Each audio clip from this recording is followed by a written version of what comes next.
안녕하세요. 소아청소년과 전문의 정유미입니다. 오늘은 현재를 사는 한국인들이 너무나 당연하게 생각하는 산후조리원에 대한 어쩌면 조금은 불편하고 충격적인 이야기를 하려고 합니다. 산모의 회복을 위해 정말 고생한 나를 위해서 조리원에서 편히 쉬는 것 모두가 꿈꾸는 시간이죠. 그런데 만약 이 휴식이 아기의 뇌 발달에 가장 결정적인 골든 타임을 놓치게 만드는 아주 비싼 대가를 치르는 일이라면 어떻게 하시겠습니까? 이건 제 개인적인 의견이 아니라 세계 최고로 할 수 있는 하버드대학교 아동발달센터가 수십 년간 연구해온 뇌과학에 근거한 이야기입니다. 오늘 영상을 끝까지 보시면 우리가 아기에게 정말로 해주어야 할 것이 무엇인지 완전히 새로운 눈을 뜨게 되실 겁니다.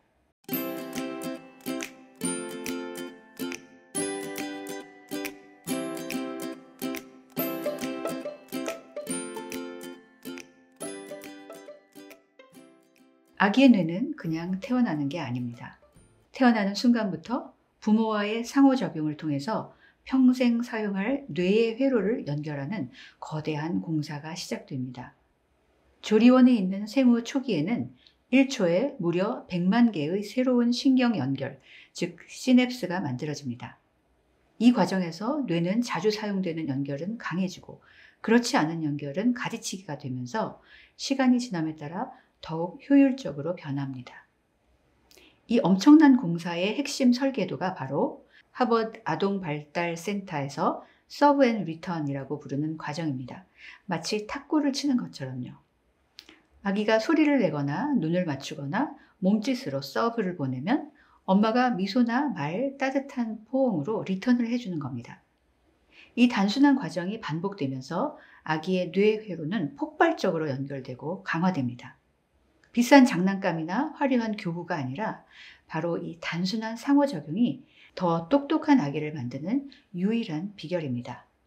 스트레스라고 다 같은 스트레스가 아닙니다. 하버드 발달센터는 스트레스를 세 가지로 나눕니다. 첫째, 긍정적 스트레스는 예방주사를 맞을 때처럼 짧게 끝나고 엄마가 안아주면 금방 회복되는 건강한 스트레스입니다. 둘째, 견딜 수 있는 스트레스는 조금 더 심각한 일이지만 역시 부모의 따뜻한 보살핌이 있다면 뇌 손상 없이 회복 가능한 스트레스입니다. 마지막으로 독성 스트레스, 톡식 스트레스, 바로 이것이 문제입니다. 아기가 힘들 때 곁에서 달래주고 안아주는 보호자가 없는 상태에서 강력한 스트레스에 지속적으로 노출되는 상황입니다. 견딜 수 있는 스트레스와 뇌의 치명적인 독성 스트레스를 가르는 단 하나 결정적 요인은 바로 엄마와의 안정적인 관계입니다. 엄마의 존재 자체가 아기의 스트레스 체계를 진정시키고 뇌를 보호하는 가장 강력한 완충제 역할을 하는 겁니다. 그런데 이 독성 스트레스는 학대 같은 끔찍한 일뿐만 아니라 만성적인 방임, 즉 어른의 반응이 장기간 부재하는 상황에서도 일어납니다. 신생아의 뇌는 엄마의 반응을 간절히 기대하고 있는데 그 반응이 계속해서 없다면 아기의 뇌는 이를 심각한 위협으로 받아들이고 독성 스트레스 반응을 일으키는 것이죠. 이제 이 뇌과학의 프레임으로 한국 산후조리원의 현실을 살펴보죠. 한국에서는 산부인과는 4.3%만, 산후조리원은 5.6%만 24시간 모자동실을 하고 있습니다. 조리원의 평균 모자동실 시간은 겨우 3.6시간입니다. 산모의 휴식을 위해 아기는 신생아실에 분리되어 있는 것이죠. 이것이 아기의 뇌에 어떤 의미일까요? 첫째, 서브 앤 리턴의 완전한 박탈입니다. 한 명이 평균 4~5명을 돌보는 상황에서 아기가 보내는 수백, 수천 번의 미세한 서브에 일일이 반응해 주는 것은 물리적으로 불가능합니다. 아기는 뇌 발달이 가장 폭발적으로 일어나는 이 시기에 가장 중요한 자극을 체계적으로 박탈당하고 있는 겁니다. 둘째, 독성 스트레스의 잠재적 유발입니다. 엄마와 떨어져 있는 것 자체가 아기에게는 엄청난 스트레스입니다. 그런데 2주 혹은 3주라는 긴 시간 동안 가장 강력한 스트레스 완충제인 엄마 없이 이 스트레스에 계속 노출된다면 어떻게 될까요? 이것이 바로 하버드 발달센터가 정의하는 독성 스트레스의 조건과 정확히 일치하는 것입니다. 조리원의 담당 인력이 아기를 안전하게 돌봐주지만 절대로 엄마의 냄새, 목소리, 심장 박동해주는 그 독특하고 절대적인 신경보호 효과를 대체할 수는 없습니다. 우리는 휴식이라는 이름으로 아기의 뇌 발달에 가장 중요한 상호작용을 빼앗고 심지어 뇌 성장을 저해하는 독성 스트레스 환경에 아기를 노출시키고 있는 것이 아닐까요? 그럼 엄마는 쉬지 말라는 거냐? 라고 할 수도 있습니다. 절대 아닙니다. 산모의 회복도 너무나 중요하죠.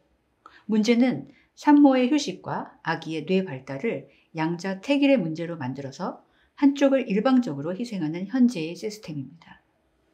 이제 패러다임을 바꿔야 합니다. 아기를 떼어놓음으로써 엄마를 쉬게 하는 것이 아니라 아기와 함께 있는 엄마를 도와줌으로써 쉬게 해야 합니다. 이미 다른 모든 나라에서는 그렇게 하고 있습니다. 산모와 아기를 분리하는 대신 제대로 과학적 교육과 훈련을 받은 전문가가 가정을 방문해서 산모와 아기 관계 그 자체를 지원합니다. 한국의 산후조리원에서도 가능합니다. 바로 신생아와 산모를 집중 지원하는 모자동실입니다. 산모는 아기와 한 방에 있으면서 휴식과 수유, 아기와의 상호작용에만 집중하고 식사, 청소, 빨래는 물론 수유 자세, 기저귀 갈기, 아기 돌보기 등 모든 것을 도와주는 전문가가 곁에 있는 그런 모델입니다. 산후조리원의 일률적인 모자 분리 관행은 필연적으로 기계화한 유축수유라는 방식을 초래할 뿐 아니라 수십 년간의 뇌과학 연구가 경고하는 신경발달학적 위험 그 자체입니다. 이것은 건강한 뇌 구조의 형성을 방해하고 독성 스트레스를 유발해서 아기, 곧 전 국민의 평생 건강에 영향을 미칠 수 있는 아주 중대한 문제입니다. 이제 선택은 우리의 몫입니다. 기존 관행을 그대로 쫓을 것인가? 아니면 과학적 사실에 근거해서 우리 아이의 잠재력을 최대한 지켜주는 새로운 산후조리 문화를 만들어갈 것인가? 한국에 조리원이 등장한 지 벌써 30년이 지났습니다. 가까운 미래에 전 세계 인류학 교과서에 한국 산후조리원의 모자 분리가 신생아 독성 스트레스의 대표 사례로 올라가는 일이 없기를 희망합니다. 이 영상이 한국의 정책 입안자, 의료인, 그리고 무엇보다 곧 부모가 될 모든 분들께 우리 아이를 위한 진정한 최선이 무엇인지 함께 고민하는 계기가 되기를 바랍니다. 내 아기의 뇌는 내가 지킵니다.